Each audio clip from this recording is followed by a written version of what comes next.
cualquier cosa después lo edito. Ahí está. Bueno. Entonces, arrancamos con el tema de hoy. Que en realidad este va a ser como un caso medio único, donde este tema en realidad lo empezaron a ver en la práctica y después lo ven en la teórica. Es el único caso en el que va a pasar eso. En la práctica eso sucede necesariamente por una cuestión de ya empezar con las entregas, y si yo lo pongo en el medio queda completamente cortando todo lo demás. Y estamos todos dentro de la misma cantidad de días, entonces no es un problema. Y hoy van a seguir viendo más sobre el tema porque hoy empiezan las entregas de verdad.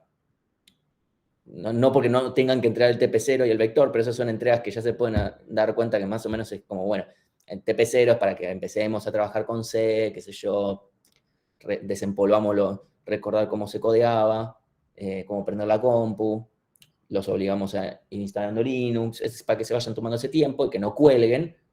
El vector es simplemente como para que vean cómo se usa malloc, free, algunas cositas, empiecen a jugar un poco con eso y no mucho más, o sea, empiecen a ver algunas cosas de puntos y .h. Y entonces hoy empiezan las entregas que ya son más posta. ¿Sí? Entonces, lo primero que les voy a preguntar yo a ustedes es, ¿qué es un TDA? O sea, un tipo de dato abstracto, un tipo abstracto de dato, un abstracto tipo de dato o dato abstracto de tipo. Cualquiera de las permutaciones más o menos funcionan. Entonces le pregunto yo a ustedes, ¿qué les quedó de lo que vieron en la práctica? Que debería ser al revés en general, pero bueno, o sea, obviemos eso. ¿Qué les quedó de qué es un TDA, tipo de dato abstracto?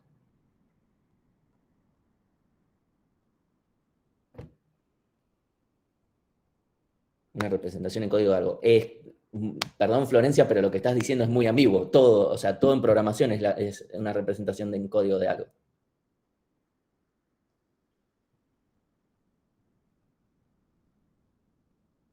Son structs que los puedes abstraer de su implementación. Structs es C, y tipo de dato abstracto vale para cualquier lenguaje de programación habido y por haber donde no existe la palabra struct. ¿Sí? ¿Un tipo de dato creado por el usuario? Un tipo de dato, un struct es un tipo de dato creado por el usuario, por decir el caso de C, no necesariamente es un TDA. O sea, yo puedo crear tipos más complejos, que tengan ints, char asteriscos y cosas por el estilo. Eso no los hace TDAs. O sea, un struct no necesariamente es un TDA. Que después usemos structs para implementar TDAs es otro tema, porque es lo que tenemos en el lenguaje. Ahí dicen, es una... O sea, yo empiezo a decir estas cosas porque yo entiendo que todavía no queda bien formado el concepto. Por eso los quiero obligar a que digan cosas. Ahí Rebeca dice, es una estructura que usás para modelizar una situación. Ok. Ahí tenemos algo más sobre lo que podemos trabajar. Gabriel dice, una cosa que puede ser manejada de alguna forma, sin importar cómo funciona, sino qué es. Ok. Sí, está bien. Veo algunas palabras. Conjunto de funciones y estructuras que sirven para realizar otras cosas más generalizadas. No necesariamente más generalizadas, pero sí es cierto. Y es una estructura la cual nos importa lo que hace, pero no cómo lo hace. Bien. Y valores y operaciones buscando representar algo. Exacto. Ok. Bien, muchas de las cosas que están diciendo son completamente correctas. Algunas son un poco más ambiguas, como, bueno, queda más ambiguo. Ahí Severino dice que tiene un estado y es un empaquetado genérico en información que podemos moldear a las necesidades de código.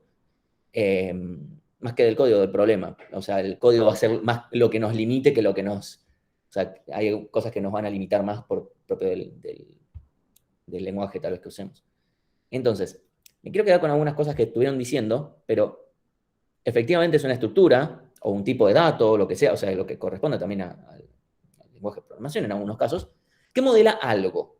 ¿Sí? O sea, tan ambiguo como puede llegar a ser. ¿Sí? Modela algo, puede ser una situación, puede ser un objeto de la realidad, puede ser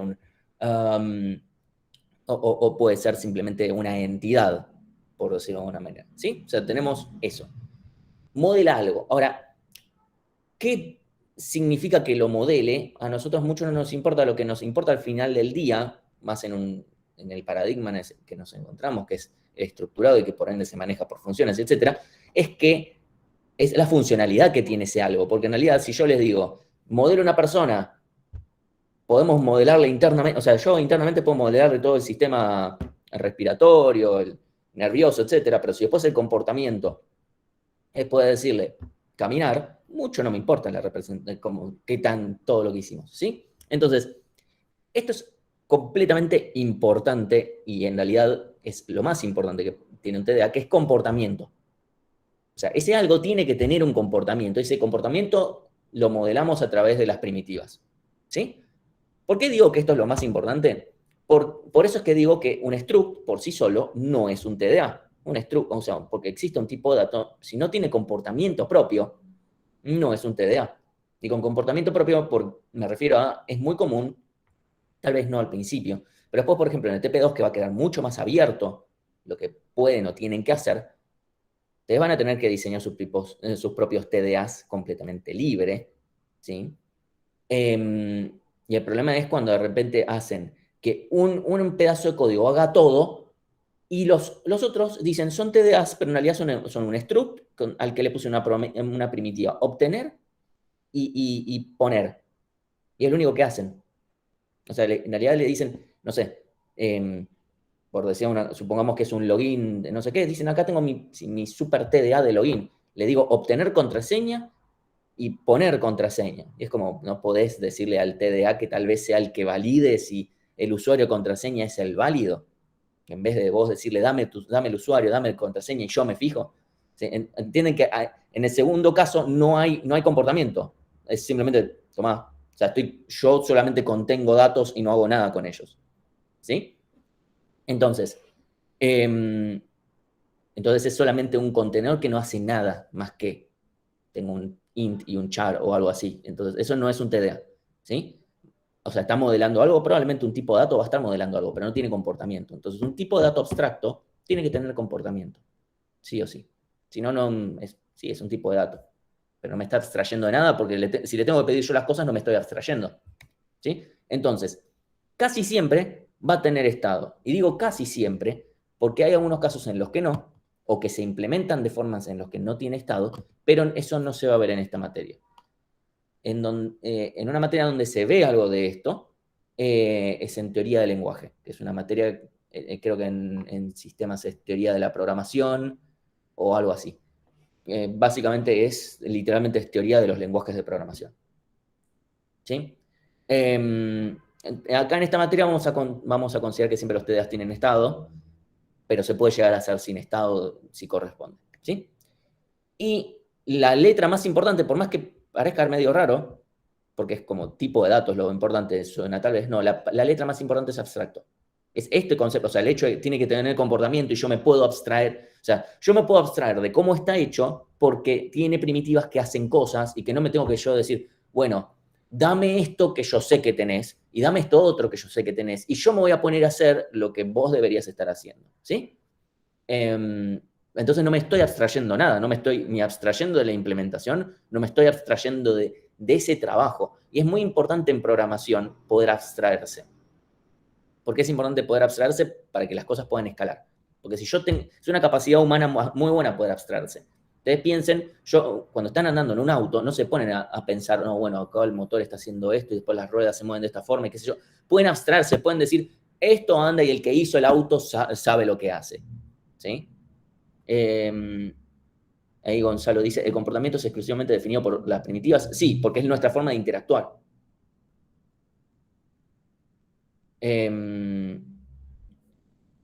Entonces, si no fuera a través de las primitivas, en realidad no tenemos otra forma de interactuar. Ese es el problema. Y eso vale para cualquier lenguaje de programación. En uno se va a llamar de una manera, en otro se va a llamar de otra. Incluso en otros paradigmas, el concepto sigue siendo el mismo. Pero el tipo de dato no puede limitar el comportamiento. Sí, o sea, el comportamiento que tenga va a está definido por el tipo de dato. O sea, nosotros vamos a tener el tipo de dato que nosotros tengamos para que tenga el comportamiento que nosotros queremos que tenga también. ¿Sí? O sea, si yo de repente en realidad muchas veces lo que termina sucediendo es, yo quiero que esto tenga un comportamiento de este estilo. Y yo después voy definiendo qué es lo que tiene adentro mi tipo de dato. No es que defino, ok, bueno, mi tipo de dato va a tener que tener un int, un char y una dirección t asterisco. Eso es lo que tiene. Ahora vemos qué podemos hacer con él. No, en realidad va al revés. Yo primero defino qué comportamiento quiero que tenga, que este TDA. E incluso ahí en ese proceso puedo darme cuenta, che, tal vez necesito otro TDA más, del cual este dependa porque este otro pedazo de comportamiento en realidad lo quiero abstraer también. Y eso también es válido. Y probablemente hasta sea correcto dependiendo del caso. En otros casos en algunos casos puede ser correcto y en otros puede ser incorrecto. Incluso vamos a ver un poquito de eso la clase que viene. ¿Sí? ¿A qué se refiere con estado? O sea, si algo no tiene estado, significa que todas las operaciones son lo que se llamaría idempotentes. O sea, no, siempre el comportamiento es el mismo. ¿Sí? Estado es que yo, por diferentes sucesiones, con diferentes interacciones con el TDA, obtengo diferentes resultados. ¿Sí? Entonces, por ejemplo, vieron el ejemplo ese de la puerta. Si yo le digo, abrite, y se abre, porque antes estaba cerrada, probablemente y después, si no se puede abrir, si ya está abierta, te tiene que guardar algo yo tengo que poder cambiar su estado, tengo que poder obtener respuestas diferentes.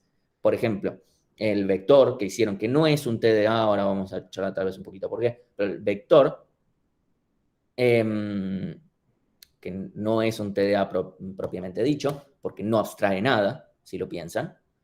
El vector lo que tiene es que... ¿a qué iba con esto? Perdón, me quedé con lo... Ah, sí, lo de estado, perdón.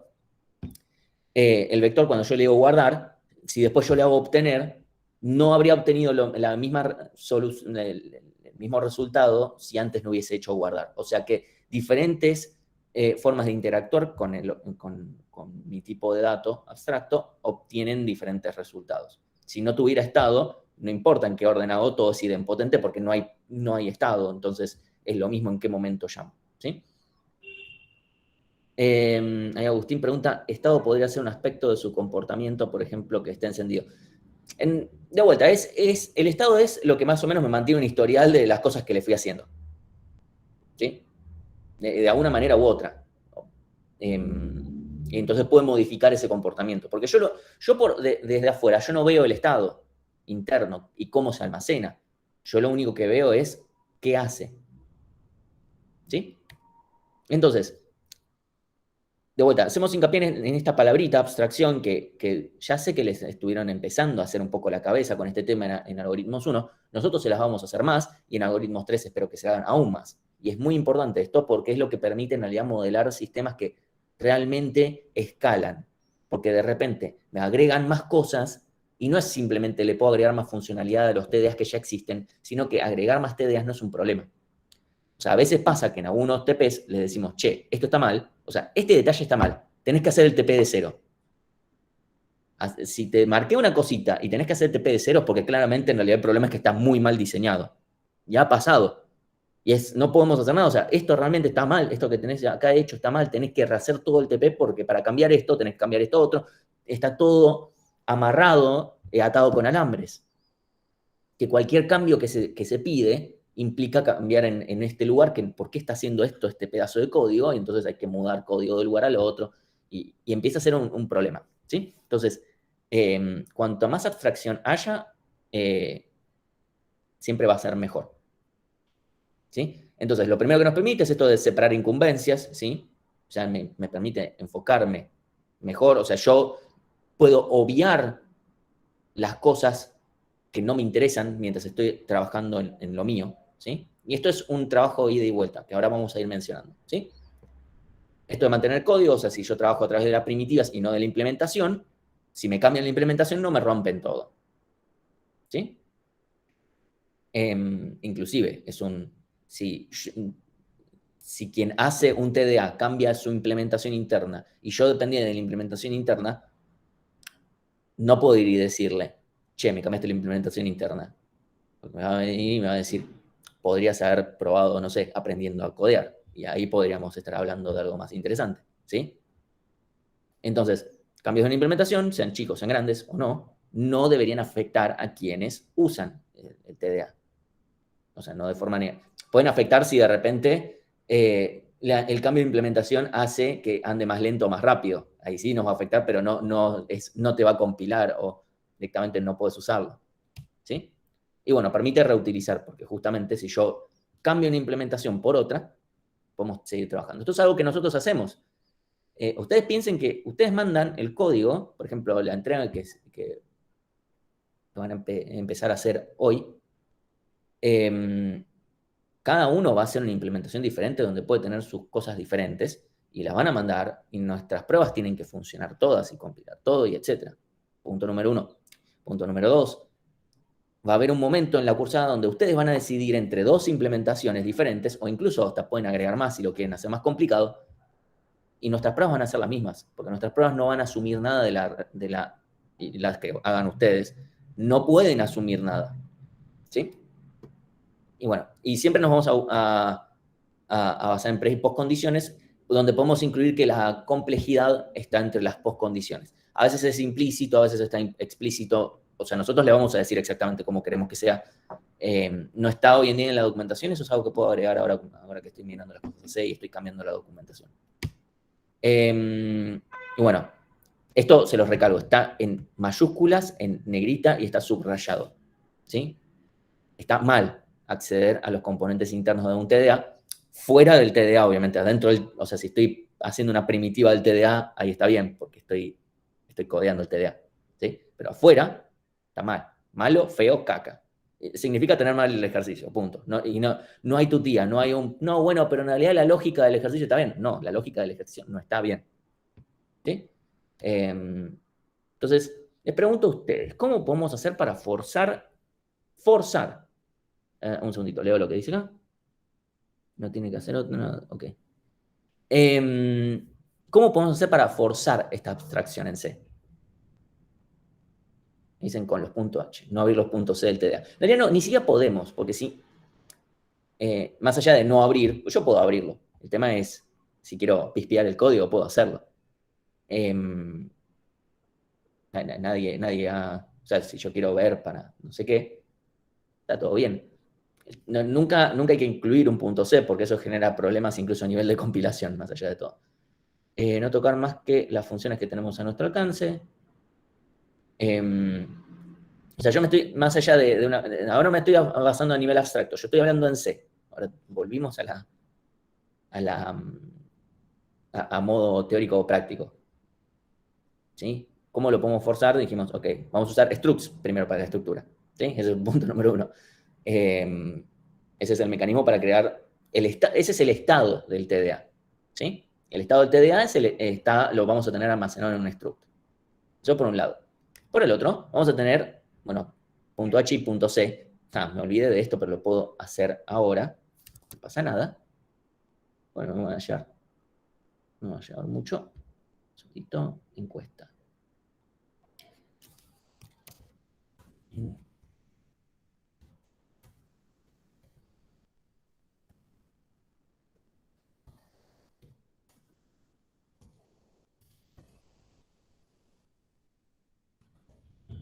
Un segundito.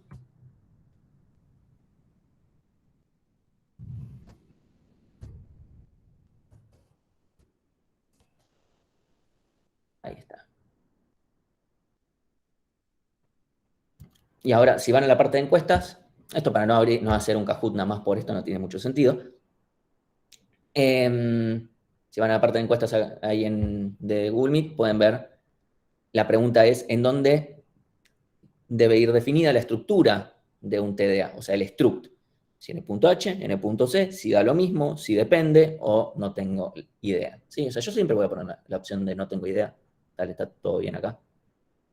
Si fuera un Kahoot y fuera competitivo, no, ahí no ponemos no tengo idea porque hay que jugársela. Veo, voto la mitad de la gente por ahora. Vamos, voten algo.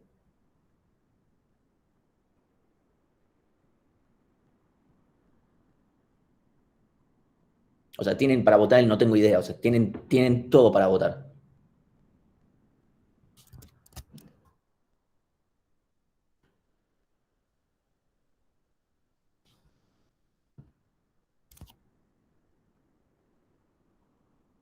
esto es la nueva grieta. Va en el punto H, va en el punto C. Lo bueno es que puedo decirles, hay una respuesta correcta. O sea, al que piensa depende, no depende. Pero bueno. Y no da lo mismo. Pueden decir, obviamente no tengo idea. Bueno, cortemos acá. Veo que hay 20. Bueno, podemos decir que hay un empate técnico en las votaciones, pero por suerte esto no es una democracia, sino que nos vamos a basar en lo que es. La respuesta es que esto va dice, en el punto C no tiene sentido que esté en el contrato, sino que en el contrato deberíamos tener qué hace junto con las primitivas. Ok, Gabriel dice que va en el punto C porque no tiene sentido que esté en el contrato, porque ahí se define qué hace. Eso es correcto. Es básicamente todo. Va en el punto C porque la estructura tiene que ver con la implementación. El punto H no debería cambiarse por absolutamente nada. O sea, una vez que está cerrado el TDA, no le sigo agregando funcionalidad, no. O sea, yo le tengo que poder dar el punto H incluso. El punto H es algo que desde que yo cursé hasta el día de hoy nunca se ha cambiado. En la implementación a veces se ha cambiado por alguna que otra razón. Punto H lo único que cambiamos como mucho es la documentación. ¿Sí? Entonces, en el punto H no se declaran. ¿Sí? No, o sea, en el punto H puede ponerse un typedef, sí, ese tipo de cosas, pero eso es pura y exclusivamente por una cuestión de C.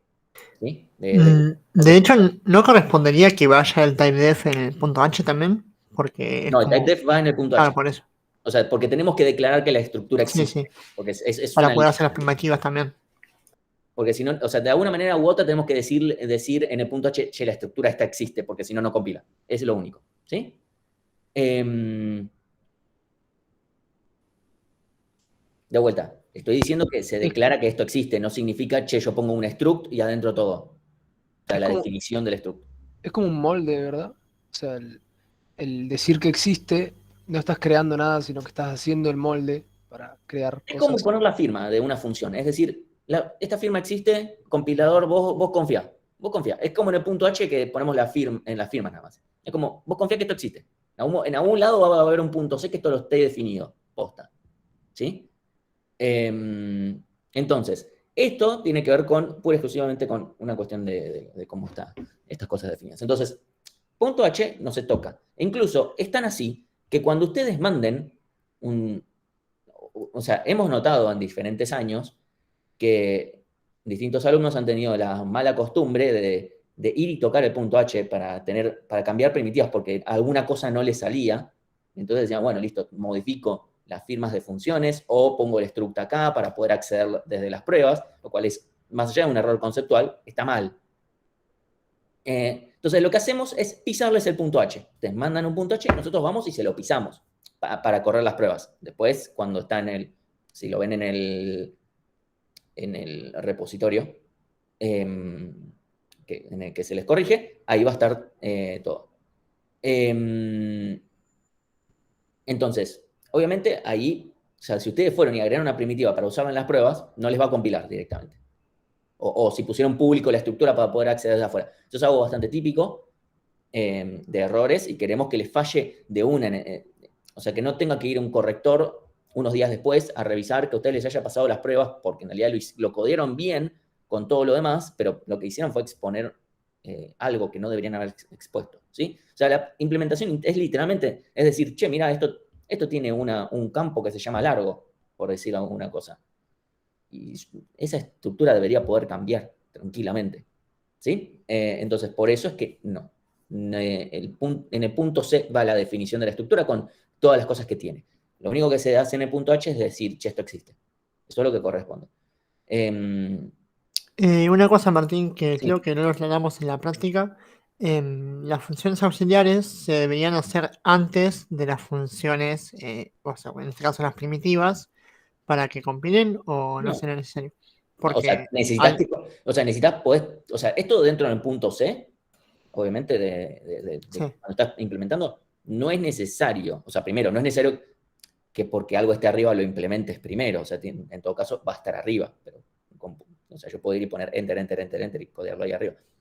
Yo no veo ninguna razón para hacer necesariamente una que otra. Yo nada más lo dejaría más o menos organizado. Lo único que sí, que si lo ponen abajo, tienen que recordar que tienen que poner las firmas arriba, porque si no, compilador va a ir de arriba para Claro, abajo. más que nada por eso. Pero eso lo pueden resolver poniendo firmas, si eso es un problema. Entonces, acá es un pequeño detalle. No podemos no usar punteros, ¿sí? Porque ¿qué pasa? Como yo les estoy forzando la abstracción de la estructura, poniendo el struct, o sea, la definición que tiene adentro en el punto C, cuando yo, por ejemplo, estoy del lado de las pruebas, pongámosle, hablemos del vector, ¿sí? Supongamos, no, ni siquiera vayamos al vector, vayamos a la pila que van a ver hoy. Que ni siquiera, o sea, les estoy hablando de una pila y todavía ni siquiera vimos qué tiene adentro, ni qué hace, ni nada. O sea, ahora olvidémonos, pero seguro no vimos qué tiene adentro. Entonces, tenemos un pequeño problema, que es que nosotros le dijimos en C, yo de repente, si yo digo, esto se va a llamar pila T, pila-T. Si yo digo pila-T, pila, punto y coma, el compilador me va a decir, monstruo, o sea, yo sé que esto existe, pero no sé qué tiene adentro. O sea, no sé, o sea, ¿cuánto espacio te reservo para esto? ¿2 bytes? ¿Media memoria RAM? No sé, dame algo. ¿El size of de esto qué es? Yo no lo sé. O sea, recuerden, el compilador cuando está compilando el archivo que usa. Entonces no podemos usar un pila T, nada más. No lo podemos.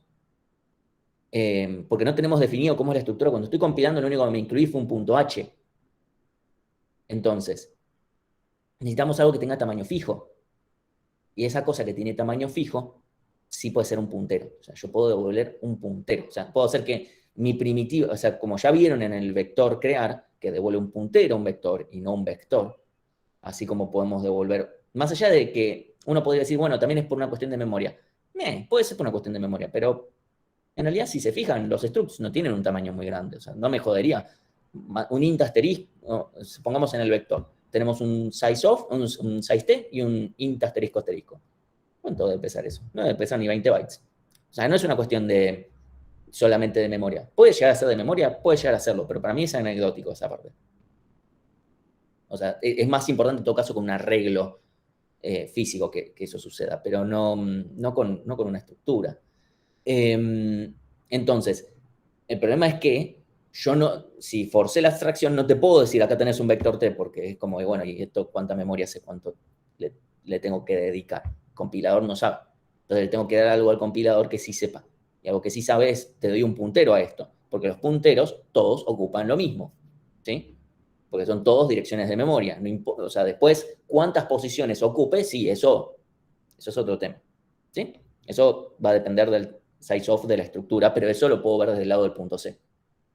O sea, del lado de la implementación, ¿sí? Entonces, por eso es que tenemos estos vector T y estos pila T y todo con asteriscos, ¿sí? Pero también por eso tenemos que usar memoria dinámica. Oye, perdón, se me flasheó todo. Por eso tenemos que usar sí o sí memoria dinámica. ¿Por qué? Porque yo imagínense, estoy en el crear y me creo mi pila y les devuelvo ampersand mi pila. Recuerden que cuando termina la ejecución de esa función, toda la memoria que había ahí murió. Ya está, no es más válida. Entonces, yo les devolví un puntero a una posición de memoria que ahora es inválida, que incluso hago un llamado a otra función y probablemente se pise. ¿Sí? Entonces, eso no funciona. Entonces, necesariamente tengo que devolverles algo desde el crear, le tengo que devolver a la otra persona algo que perdure la ejecución de la función. Y eso solamente lo puedo hacer devolviendo algo de memoria dinámica. Por eso es que en vector crear tienen que pedir memoria. La primera línea es para pedir memoria para la estructura, para poder devolver eso, ¿sí? Después está la parte de tener un arreglo que sea dinámico. Eso es por una cuestión de dinamicidad, pero no es... Fíjense que a este vector, a la estructura, nunca se le va a hacer realloc. Nunca voy a querer que este struct ocupe más espacio, no es que le voy a meter más campos en el medio. Lo que puedo llegar a querer hacer es que el arreglo de datos ocupe más lugar, pero eso es otro puntero, ¿sí? ¿Se entiende a qué voy? O sea, yo prefiero mostrarles estas cosas. Yo cuando cursé algoritmos 2 me pasó que yo sabía que había que devolver memoria dinámica y que había que poner asteriscos por todos lados, punto. Pero nunca entendí por qué. Hasta que en un momento dije, bueno, ¿qué pasaría si no? Ahí dice Gonzalo que no entendió bien lo de memoria dinámica. El problema es este. estamos bien con que tengo que devolver un puntero. No puedo devolverte un pila T. No puedo, porque vos no sabés cuánto ocupa. O sea, yo te digo, existe una estructura pila T. Vos no sabés cuánto ocupa, porque no lo sabés, no tenés ni idea de cómo es la implementación. Hasta el compilador se abstrajo de eso.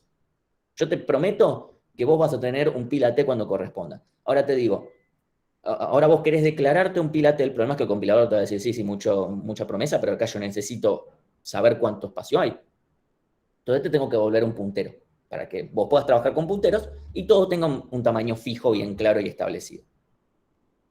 Ahora, yo desde pila crear, por ejemplo, no puedo decir pila-t, mi pila, crear lo que necesite y después devolverte ampersand mi pila. ¿Sí? Porque ahí, si yo te devuelvo ampersand mi pila, te estoy devolviendo la posición de memoria de esa variable, que es una variable local de esa función.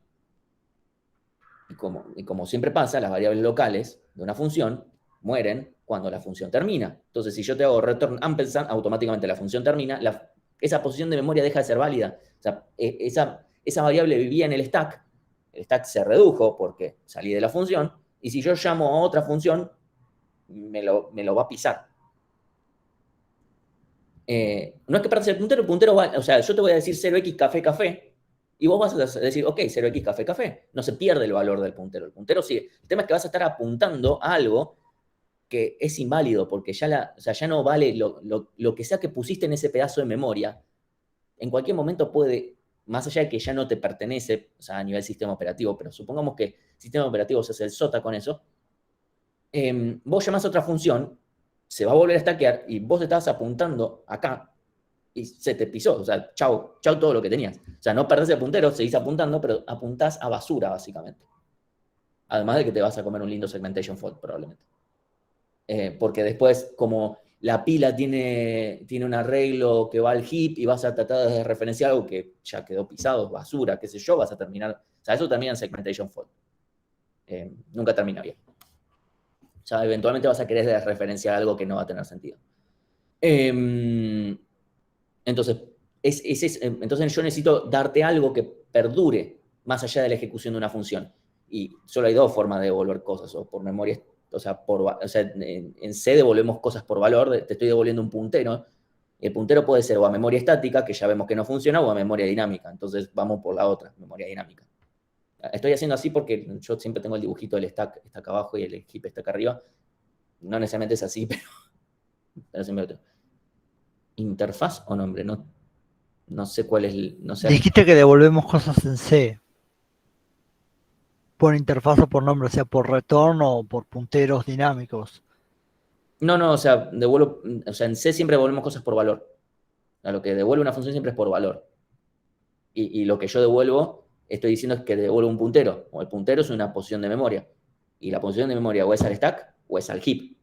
No tenemos más opciones. Al stack ya vemos que no funciona porque después yo te lo puedo devolver. El tema es que de ahí a que vuelva a ser válido es otra diferencia. En cambio, el heap perdura. Por eso también tenemos la contra de, bueno, pero nos tenemos que hacer cargo de eso. O sea, es irrelevante eso si yo les paso un pila-t asterisco, es lo mismo, va a seguir siendo el mismo problema. Eso crece, o sea, existe, yo puedo devolver algo a través de la primitiva, o sea, como hacemos ahora en el vector obtener, que estamos devolviendo algo entre los parámetros, pero eso es exclusivamente por una limitación de C. Otros lenguajes lo resuelven de otra manera. Incluso en C podremos resolverlo de otra manera. Podremos definir que una función devuelve un struct, que sí está público, porque eso no es implementación, esta función devuelve un struct, que básicamente es para devolver dos cosas. Eso lo podemos hacer. También podemos hacer para devolver cosas. En general hay que tratar de evitar muchísimo devolver cosas que a través de los parámetros de una función. Primero porque eso solamente funciona en lenguajes que tengan manejo explícito de punteros. O que tengan... no escala, además. Y es muy confuso cuando uno lee la documentación. Uno asume que las cosas, cuando las pasa, no te las van a modificar, por lo menos lo que son. Pues si yo llamé a una primitiva de un TDA que recibí por parámetro, es otra cosa. ¿Sí? O sea, evitar las famosas funciones void, te altero algo y te lo devuelvo por parámetro. Sí, incluso eso es muy raro. Y entonces, ¿por qué era void? ¿Por qué no me lo dobles directamente? Eso es rarísimo. O sea, es algo que a veces aparece por eso es que cuando de repente ejercicio de división y conquista es muy común, ok, necesito hacer una función, o sea, tengo una función que llama a la otra, que es la recursiva, que es lo recontra común. A veces hacen que esa función recursiva sea void y que en realidad termine devolviendo por parámetro. Y eso es rarísimo y eso, además de que genera o sea, abre una puerta a una cantidad de bugs muy grande. Hay que tratar de evitarlo lo más posible. Otros lenguajes, por suerte, tal vez, o sea, no es que no lo permitan, sino que nos dan opciones para que podamos resolver esas cosas de una forma un poco más ordenada. En C estamos medio limitados. Por ejemplo, en Python, para los que hayan usado Python, pueden recordar que pueden devolver más de una cosa, donde en realidad no están devolviendo más de una cosa, pero bueno, se entiende. Entonces, estos son dos personajes que vamos a utilizar durante toda la cursada porque es un bajón decir el que implementa, o el que usa el TDA es larguísimo y es muy difícil de ponérselo en la cabeza. Entonces nosotros usamos estos dos personajes que surgieron hace un montón de años, donde decimos, Alan es quien implementa un TDA, ¿sí? Y Bárbara es quien utiliza ese TDA implementado por Alan. Hago esta aclaración porque cada tanto aparece diciendo por qué uno es hombre y por qué el otro es la mujer, qué sé yo. O sea, decidimos uno hombre y otro mujer, punto. No es que hay uno que es más programador que el otro o la otra o lo que sea. O sea, Alan implementa estos TDAs, Bárbara va y los usa para hacer otras cosas. Desde, no sé, un sistema de altas, bajas y modificaciones que no hace nada, o un reactor nuclear, no importa. Entonces, eso lo aclaro desde el vamos porque o sea, a veces surgen estos... Y no hubo una vez que dijeron, bueno, cambiemos cuatrimestre a cuatrimestre. Sí, no, perdón, yo no voy a cambiar cuatrimestre a cuatrimestre porque si no tengo que deschipearme zarpado. Entonces, Alan es quien implementa el TDA, no nos vamos a confundir, ustedes lo saben, y Bárbara es quien utiliza un TDA. Así que, dado que estoy mencionando, sí, no, pero decir A y B es medio un bajo. O sea, sí, obviamente elegimos a Alan por la letra A y a Bárbara por la letra B, y personajes importantes dentro de la computación. Por eso también, o sea, quienes hayan cursado con Diego, si llegaron a ver la práctica Grace, es por Grace Hopper. Antes también hubo un cuatrimestre que llegamos a tener una cuarta práctica por Haskell Curry. O sea, A, B, G y H. Porque nos faltaba encontrar C y D que nos cierren. Entonces, bueno, yo siempre aprovecho en este segmento de la clase, ya que me toca, mencionarles más que nada por cualquier cosa, que ante cualquier situación que puedan encontrarse, ser testigos de o lo que fuere, está el área de género de la facultad. Esto lo menciono también porque este habría sido un buen momento para estar en el aula, porque hay una realidad que es que la Facultad de Ingeniería y en particular informática es un área que tiene desbalanceos de géneros bastante evidentes. No estoy descubriendo la pólvora diciendo eso. No, es muy difícil arreglar ese problema dentro de la facultad, porque el problema es que, en todo caso, es una cuestión bastante más compleja en todo caso, por qué las mujeres porque ahí está este desfasaje de mujeres eligiendo hacer ingeniería y en particular en informática, y es una cuestión social mucho más compleja. La podemos discutir algún día, pero no me parece que sea ahora el momento. Igual escuché que antes era peor, o sea, el desbalance era Sí, peor sí. todavía, tipo 9-1 o Sí, sí, sí, 10 a sí. Yo, 0. sí, o sea, no digo, no era 10-0, pero 9-1 sí. O sea, yo dentro de todo, a mí directamente no me pasó. Yo tuve bastantes compañeras dentro de todo, pero el desbalanceo es evidente. Eso es cierto, eso es una realidad y no está bueno. Esto es por una cuestión de que si somos todos iguales los que estamos pensando la solución al mismo problema, vamos a llegar a soluciones bajo nuestros contextos que son todos parecidos. Es cuanto más diversidad, además de que es lo que corresponde, ¿no?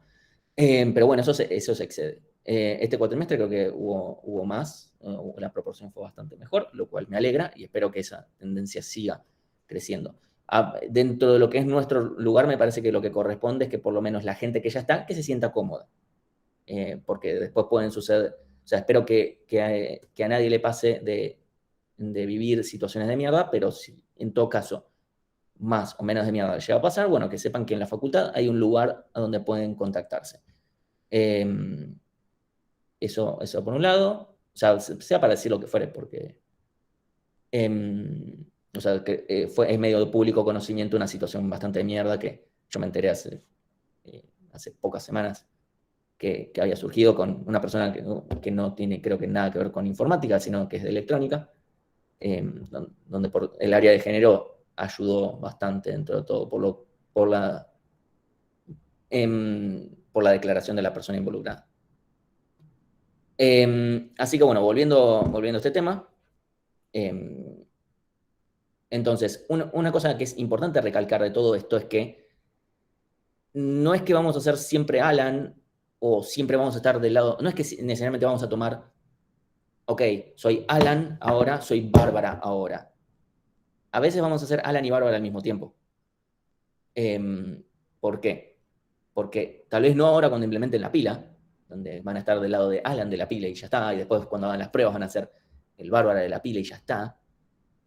Pero la realidad es que lo que suele pasar es que mientras estoy implementando un TDA, uso otros TDAs. Entonces soy el Alan del TDA que estoy implementando y soy la Bárbara de los TDAs que estoy usando.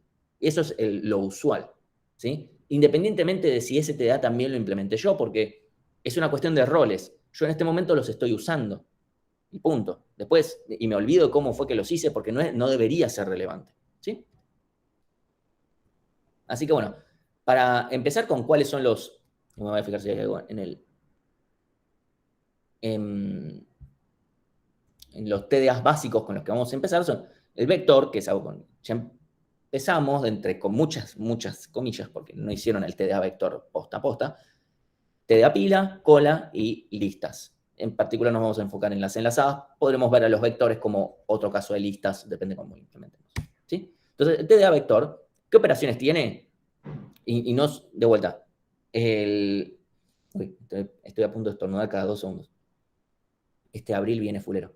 Entonces tenemos, para insertar al final, para eliminar un elemento de alguna posición, de cualquiera que ya exista, ¿sí? Eliminar el último elemento, eso más que nada para asegurarnos que esta operación es de tiempo constante, esta no va a ser de tiempo constante. Modificar un elemento en una posición indicada que ya exista, esto es, de vuelta, es diferente a lo que ustedes implementaron. Lo que ustedes implementaron es un wrapper, es un envoltorio de un puntero. Eso fue lo único que hicieron, de un puntero entero. ¿Sí? La redimensión tiene que ser algo interno, ¿sí? ¿Por qué? ¿Por qué yo le tengo que decir al vector, ahora redimensionate? Como te falta un poquito de comportamiento ahí, ¿no? Y de vuelta, esto de decir, bueno, te creo con un determinado tamaño, ponerle en la posición 5, pero de la 1 a la 4 en realidad no existe nada, y después borrame la 3, es como, es un comportamiento muy errático y que no tiene mucho sentido. Entonces, lo que se hace es decir, ok, vos podés insertar cosas nuevas al final. Después podés modificar en posiciones que ya existan. Podés borrar cosas en el medio. Pero eso es lo que tiene sentido. Y entonces yo le puedo decir a Bárbara, olvídate de acá cómo está hecho, ¿sí? Otras operaciones que se pueden hacer sobre esto es, por ejemplo, agregar todos, o sea, le paso un vector a otro vector y digo, bueno, agrégame todos los de acá y que los agregue o que haga lo que quiera. Aplicar una operación a todos, esto es algo que van a ver dentro de una semanita. Sí, en una semana van a ver cómo es esto, ¿sí? De aplicar una operación a todos los elementos, por ejemplo, podría ser un vector, ¿sí? Entonces, esto sería un TDA vector posta a posta, no lo que ustedes implementaron a medias porque nosotros le dimos un pedazo hecho. De vuelta, el vector está pensado adrede de esa forma para que sea una iniciación, y vean, más que nada el tema de memoria dinámica, no la parte de TDA. pata de TDA la empezamos ahora con pilas. Bueno, después podemos unir, podemos hacer lo que queramos, ¿sí? Entonces, de vuelta, les remarco, la redimensión tiene que ser una operación interna, ¿sí? No hay ninguna razón para que, o sea, si Bárbara le tiene que andar diciendo a Alan, che, ahora redimensionate, como dale, bueno, y ahora hacete más chiquito, ok. Es como, ¿cuánto se puede abstraer Bárbara si tiene que llevar cuenta de, bueno, ahora le tengo que decir que se tiene que redimensionar? No se puede abstraer, tiene que llevar cuentas, ¿sí? Entonces, básicamente lo que termina pasando es que Bárbara le dice a Alan, dale, labura, para algo te pagan. Sí, es importante. Que, obviamente uno puede ser ñoqui también y, por ejemplo, Bárbara lo puede pedir en 2021 y Alan puede decir okis, pero en 2024, ¿sí? El TP vector era hasta hoy inclusive, o sea, sí, la fecha de entrega es hoy. Eran 4 funciones donde 3 de ellas eran de una línea, si no me equivoco, o 3 líneas. Antes dábamos más tiempo para el vector y menos tiempo para el TP0 y nos dimos cuenta que eso no tenía sentido.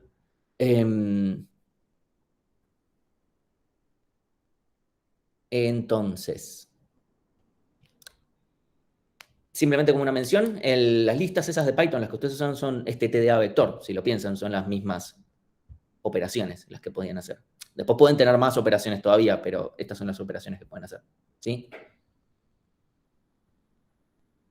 O sea, obviamente, la idea es que lo que les lleve a hacer el vector es simplemente entenderlo. Después, escribir esas 3 líneas de código debería llevarles 5 minutos. El tema es llegar a ver cuáles son esas 5 líneas.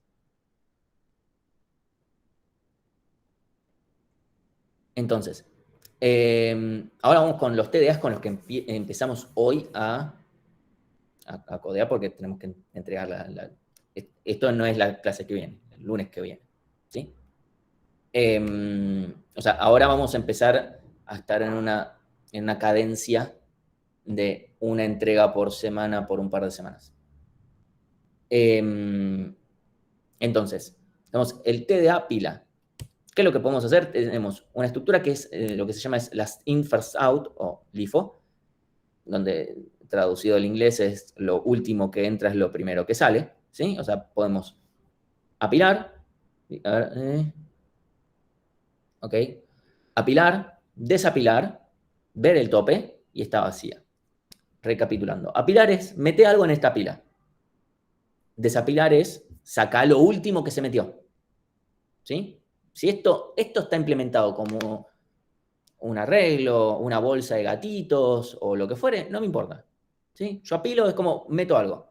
Lo importante es que cuando yo desapile, sí o sí tengo que, o sea, del lado de Alan, tengo que dar el último elemento que me guardaron y punto. Cómo lo guardé yo no me importa, pero tengo que dar sí o sí el elemento en el orden que corresponde. Ver el tope es ver el siguiente que saldría desapilado. O sea, ver el que está arriba de todo en esta pila, ¿sí? Y está vacía, creo que es medio obvio es preguntar si la estructura está vacía, si el tipo de datos está vacío, ¿sí? ¿Alguna pregunta con lo que hace la pila? Bueno, acá estamos en el qué, no en el cómo. El cómo van a ver un poquito en la práctica, o sea, lo suficiente como para poder implementarlo, y vamos a retomar bastante de las charlas el viernes, en la teórica. ¿Estamos bien? Si no, tal vez. Sí, estamos bien. ¿No se puede acceder a los elementos del medio? No, la pila no lo permite. O sea, vos pensás una pila de platos, si vos sacás un elemento del medio, te quedaste sin platos. El Shenga con la pila de platos. No, el Shenga puede llegar a sobrevivir. El TDA Shenga puede llegar a sobrevivir de que le saquen algo del medio, dependiendo de cómo sea. Con un random o algo dando vueltas, ¿no?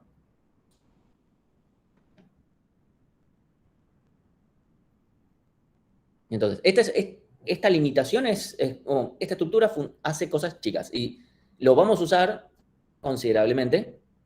Y no si nosotros le dijéramos, che, bueno, que también tenga para sacar cosas en el medio, eso me limitaría, porque si yo quiero agregarle más cosas, la estructura va a tener que ser más compleja. El código va a tener que ser más complejo para soportar todas las formas diferentes en las cuales se puede usar el TDA. Incluso es algo que vamos a ver, que los primeros 2 TDAs, dentro de todo, no tienen grandes complicaciones, más allá de entender, obviamente, terminar de seguir entendiendo el tema de TDAs, el tema de las estructuras, de punteros y de memoria dinámica, pero se centran más que nada en eso. La estructura que viene después, que este cuatrimestre ya es grupal, tiene el pequeño problema de que permite muchos más usos. Al permitir muchos más usos, si bien no es muy diferente la estructura tal vez a la entrega anterior, necesitamos que el código sea más complejo porque tenemos que soportar todas las situaciones. ¿Sí? Entonces, TDA pila, algunas aplicaciones que podemos ver, porque la pila muchas veces no es evidente cuáles son las aplicaciones que tiene. Entonces, uno es, por ejemplo, que la memoria del stack literalmente se llama stack porque se comporta como una pila, se van apilando y desapilando pedazos de memoria. Eso significa también que yo puedo simular recursividad usando una pila. Si recuerdan cuando dije que merge sort se puede implementar de forma iterativa, pero tenemos que simular la recursividad, es porque tenemos que apilar las cosas en una pila.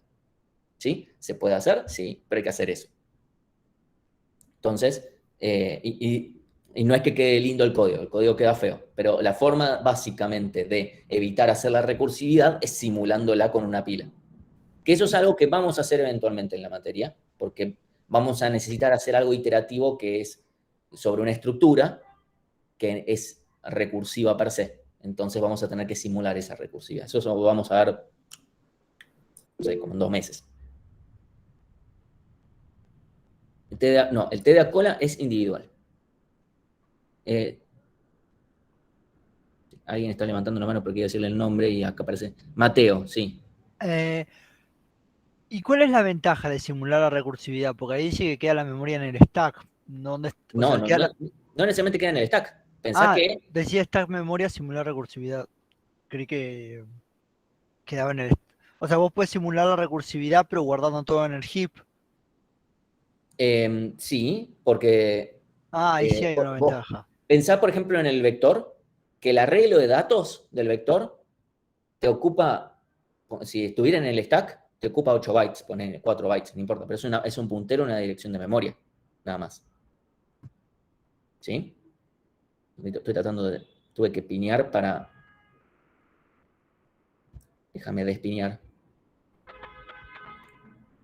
O sea, una de las ventajas que tiene es que también podemos separarnos nosotros el límite que queramos de casos recursivos, por así decirlo. O sea, stackear todo lo que queramos. No importa, o sea, por ahora quedémonos con si yo puedo volver iterativo a algo que es recursivo inherentemente. Eso es algo que vamos a llevar o sea, eventualmente vamos a llegar y lo vamos a hacer, ¿sí? Y va a quedar medio evidente por qué tenemos que hacerlo, porque si hacemos recursivo es como no podemos cortarlo, básicamente, cuando querramos, no de forma sencilla. Ahí dice, Felipe, está vacía, lo chequea solo, o sea, está vacía, o sea, de vuelta. ¿Qué hace está vacía? No me importa. Perdón, o sea, ¿cómo lo hace? No me importa. ¿Qué tiene que hacer para decirme si está vacío o no? Yo ahora estoy definiendo qué es lo que tiene que hacer, estoy del lado de Bárbara y le estoy diciendo a Alan, toma, ponete a laburar.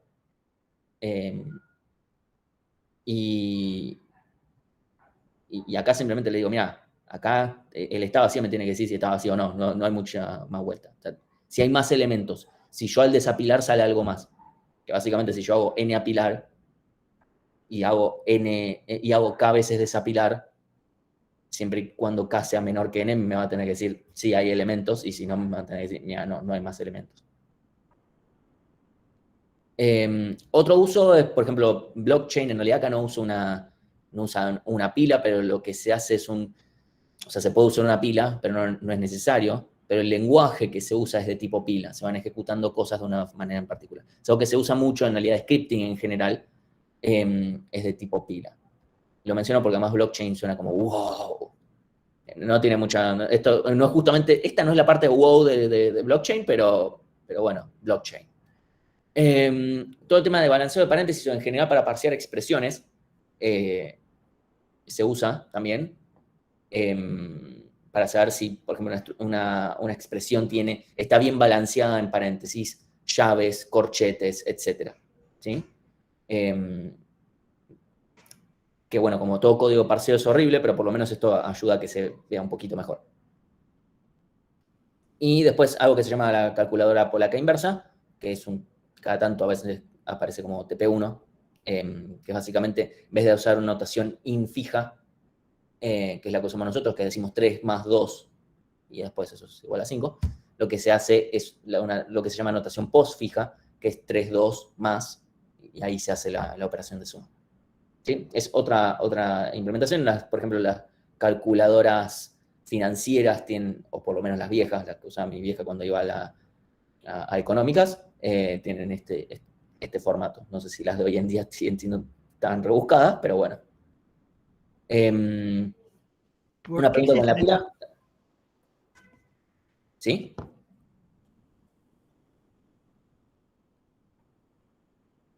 Ok. Entonces, la contraparte de TDA pila es el TDA cola, como el archienemigo. Como en vez de hacer las cosas al revés, las hace al derecho. O sea, en vez del LIFO, el último que entra es el primero que sale, es FIFO. El primero que entra es el primero que sale. ¿Sí? ¿Y qué operaciones va a tener? Van a ser esencialmente las mismas, se van a llamar diferente y obviamente va a tener otro comportamiento. Una va a ser encolar, y va a ser desencolar, donde desencolar tiene que sacar el primer elemento de la cola. O sea, yo encolo ahora algo y si habían K cosas antes, primero tengo que desencolar todo lo anterior para que salga este. ¿Sí? Ver el primero me va a tener que decir cuál es el siguiente que se va a desencolar, básicamente. Y esta vacía es lo mismo que antes, me va a decir si hay más o no hay más elementos en la cola. ¿Sí? Antes yo tenía un meme acá de LIFO y FIFO, lo voy a pasar en otro momento porque podía ser medio molesto para algunas personas. Un meme de la comparación entre LIFO y FIFO. Entonces, TDA cola, aplicaciones. Básicamente cualquiera donde queramos mantener el orden de entrada y nada más, que en sí son esas, y los vamos a usar, no es que no. Es simplemente eso, no tenemos mucha más vuelta. Si yo lo único que necesito es meter cosas en una estructura para después sacarlos en el mismo orden en el que se metieron, TDA cola es perfecto. Eso es algo que incluso a nivel programación funciona mucho. ¿Sí? O sea, así como el TDA pila está muy presente en todo lo que tenga que ver con recursividad y en el funcionamiento de la memoria per se, TDA cola se usan en cosas bastante más avanzadas que tienen que ver con cómo se comunican los procesos de la computadora. Se pueden comunicar a través de lo que se llaman colas de mensajes y que se comporta como una cola, como un TDA cola. Bueno, como tanto pila como cola son dos estructuras bastante tranquilitas, bastante sencillitas, vamos a pedir que estas 4 primitivas principales sean de tiempo constante. De vuelta, estas son las 4 primitivas principales, van a haber 2 extra. Una es el crear y otra es el destruir. ¿Sí? El crear, bueno, siempre va a ser de tiempo constante. El destruir, el de la pila va a ser en tiempo constante, el de la cola le vamos a dar un poquito más de funcionalidad, que lo vamos a ver la semana que viene, y va a ser de tiempo lineal. Pero las que nos importa que se mantengan en tiempo constante son estas 4. ¿Sí? Después los destruir pueden llegar a ser de tiempo lineal porque hay que destruir toda la estructura potencialmente que puede estar relacionado con la cantidad de elementos que tenga. ¿Estamos bien con pilas y colas? ¿Estamos bien? ¿Sí? ¿No?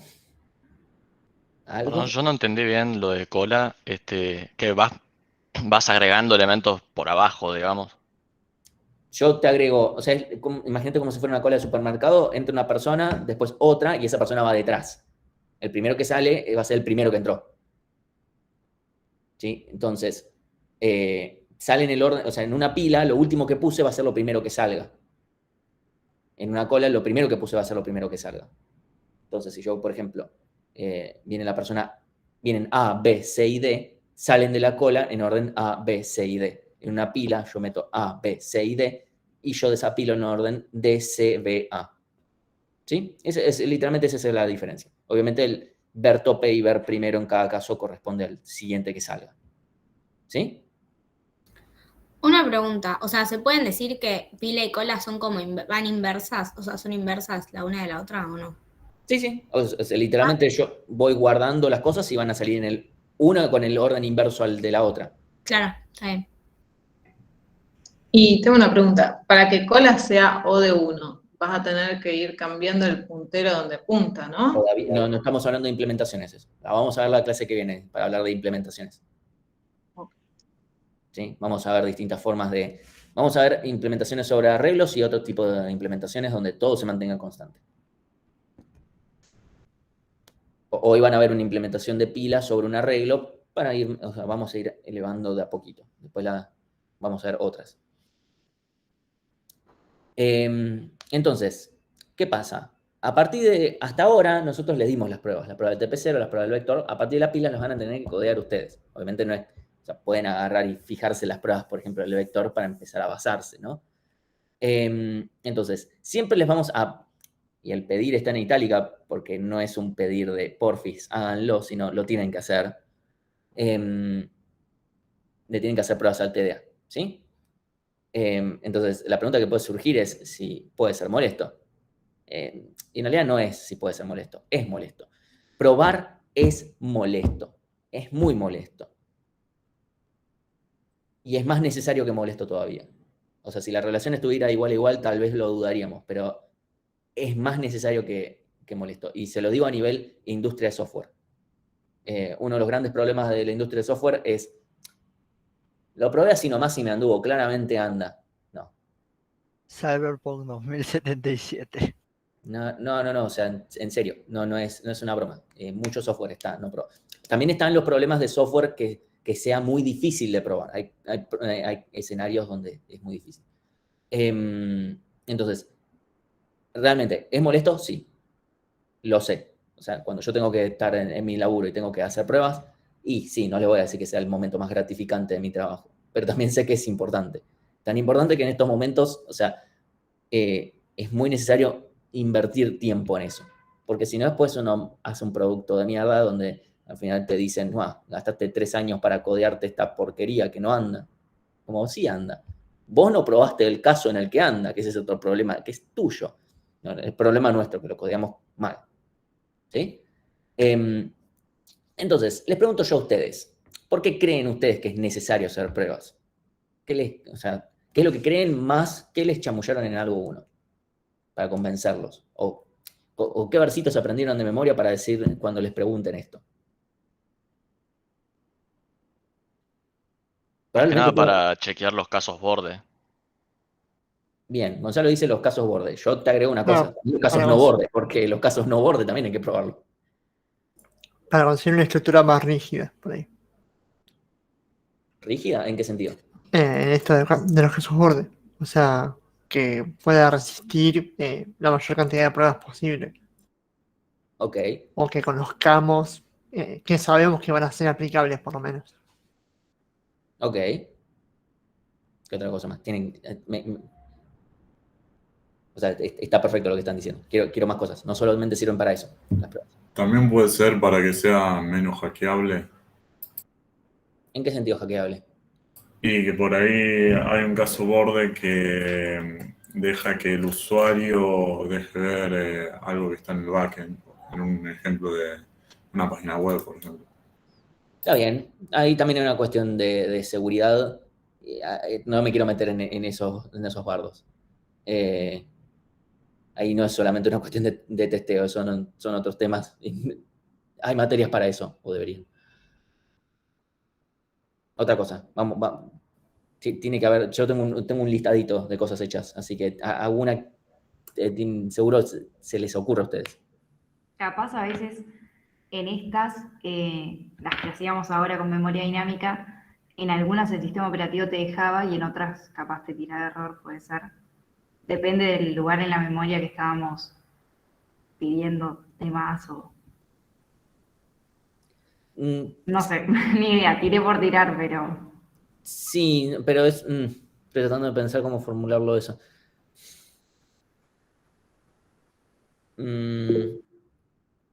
A ver, Gabriel, sí que...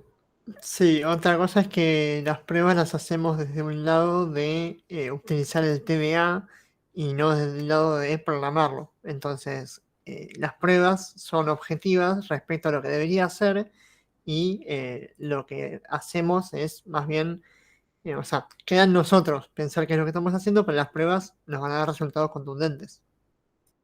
Si tenemos una pila y apilamos y desapilamos, sabemos que apilando se va a apilar y desapilando se va a desapilar. Si no anda es porque está mal. Está bien, es de vuelta, es el funcionamiento. La respuesta es que obviamente sí es para decir, che, créanme, esto funciona. ¿Sí? Porque piénsenlo ustedes así, de esta forma. Ustedes mandan un TDA al corrector automático y supónganse que el corrector automático no les dijera, o sea, dice, bueno, ok, me lo entregaste, ya está. Bueno, yo tengo que ver un código que no sé si anda. Tal vez ni compila, empezando por ahí. Digamos como un pequeño problema, ¿no? Puede ser muy problemático. Otra cosa es basarme en, che, esto por lo menos anda. Después puedes tener problemas porque está codeado con los codos o tiene problemas de usar un go-to. Y es como, bueno, a eso hay que corregirlo. Pero por lo menos decimos, esto anda. Es un buen lugar para partir. ¿Sí? Entonces es una certificación que nos da de alguna manera.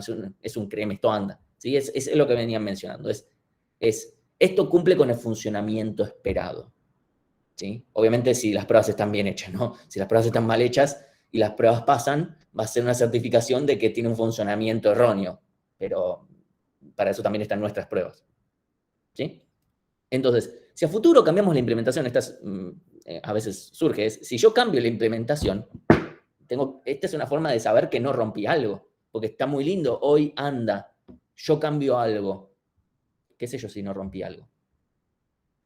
Sea desde el cambio más nimio a cambiar la implementación entera porque me di cuenta que podía optimizar no sé qué cosa y entonces ahora anda más rápido, no sé qué, sí, bueno, ahora anda más rápido, pero la mitad de los escenarios no te andan, como tal vez te olvidaste de algo. ¿Sí? Por ejemplo, no sé, esta pila en realidad solamente guarda el último elemento. Entonces es una sola variable, es una variable.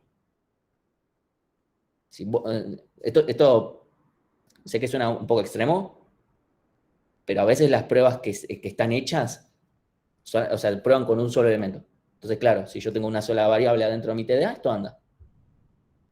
Entonces eso es un problema también, ¿no? Entonces nos sirve también para decir, che, si las pruebas están bien hechas, yo cambio la implementación y me vuelve a dar todo ok. Buenísimo. Tercero, si uso el TDA de alguien más, puedo validar que funciona como se espera. Piensen que ustedes tienen que codear las pruebas de tal forma de que si viene alguien cualquiera que esté cursando ahora y le dice, no, fíjate que mi pila anda, y que les dé confianza. Dicen, bueno, voy a correr mis pruebas.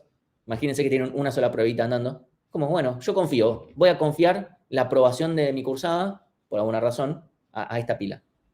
¿Sí? Supónganse porque la pila de ustedes, no sé, se prendió fuego.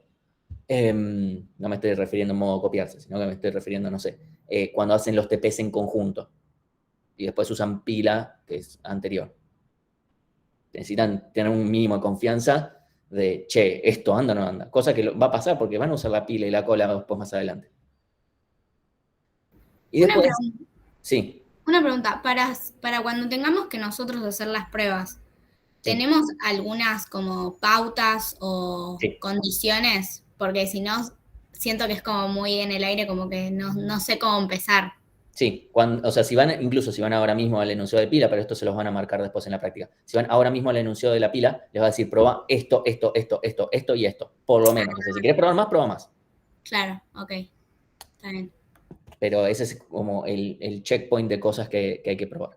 Me encantaría tener una forma incluso de poder agarrar el código de ustedes y decir, che, esto lo probaron o no, pero es medio quilombo. Y después, bueno, esta es un poco más rara, pero les aseguro que funciona muy bien.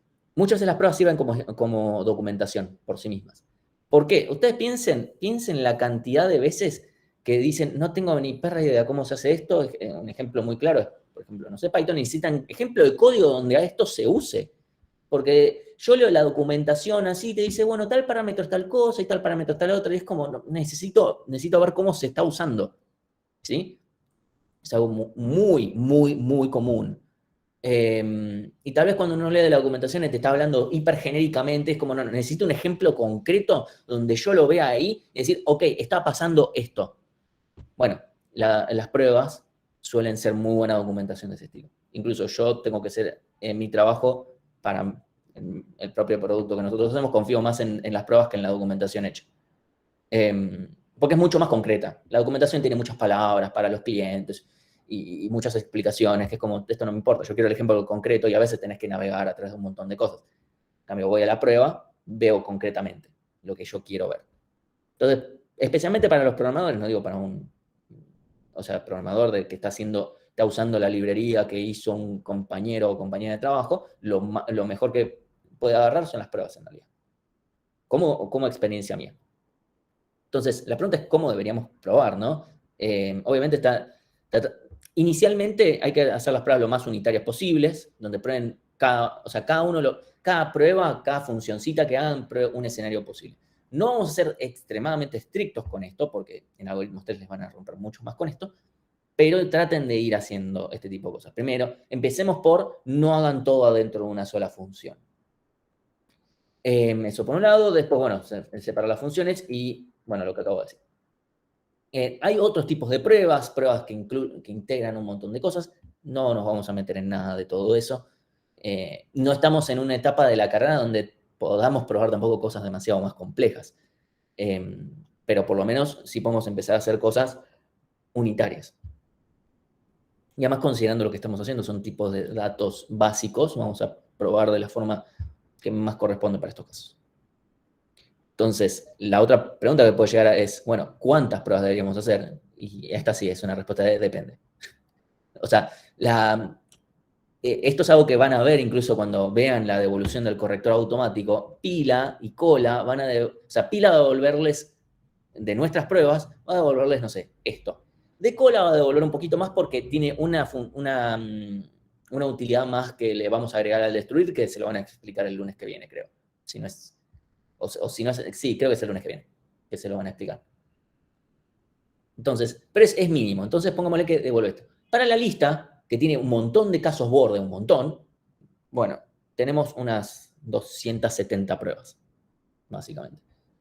Depende mucho de la utilidad, ¿sí? Entonces, no es una cuestión de cantidad, sino de calidad y que probemos todo. En lo de la lista, tengo que ser honesto, tiene tantas pruebas, hay algunas pruebas que están un poquito repetidas, pero es porque quien las hizo en su momento, antes de que, mientras yo estaba cursando, estoy diciendo, quería llegar a 256. Después, bueno, lo superamos porque iban faltando casos, ¿sí? Pero estaba muy empedernido con que tenían que llegar a 256. Y me gustaría decirles qué loco que es este tipo, pero me enteré porque yo le conté a mi correctora de que Ezequiel quiso llegar a los 128. Y por eso teníamos pruebas que eran repetidas al pedo, ¿no? Para llegar a 128. Y ahí fue cuando esta correctora nos contó que uno de los ayudantes había llegado a 256. Completamente al pedo, ¿no? Hay algunas cosas que están repetidas. Después, bueno, fuimos agregando pruebas que nos dimos cuenta, che, a este alumno le falta tal cosa y pasó las pruebas, falta un escenario, ¿sí? Entonces, de vuelta, especialmente en los primeros 3 enunciados, van a tener directamente que ir probando, qué cosas ir agregando. Muchos van a hacer probar lo mismo que en el TD anterior, pero ahora con este otro comportamiento diferente, ¿sí? Y después en algún momento les vamos a dar también pruebas cuando se vuelva más difícil, les vamos a volver a dar pruebas nosotros para que las siguientes se puedan ir basando, ¿sí? De vuelta, las pruebas no van a ser un lugar donde se les complica existencialmente la vida. La idea es ayudarlos a que las pruebas les ayuden, porque ustedes les van a mandar al corrector y que no termine siendo una cuestión de oráculo, de yo le mando y bueno, si me dice error, le pongo un enter y a ver si anda. Entonces, ustedes, si el corrector les dice, estoy haciendo esto, y acá falló, bueno, entonces que ustedes puedan llevarlo a una prueba de ustedes y entonces puedan reproducir el problema. Esa es la idea, básicamente, ¿sí? Bueno, esto ya lo saqué. Esto lo saqué porque era muy molesto. O sea, mostraba adicionalmente cuánto código estaban probando y terminaba generando un bodoque así gigantesco, entonces lo saqué. Y los dejo con esta reflexión completamente cierta, que es que un bug o un error es una prueba que no se escribió, porque si hubiese habido una prueba lo habríamos detectado. ¿Sí? Eso lo saben todos. Toda persona que codee, o sea, si no lo dice es nada más porque no quiere dar el brazo a torcer, pero eso es una realidad. ¿Sí? ¿Alguna pregunta con esto? Esto se volvió medio filosófico, pero...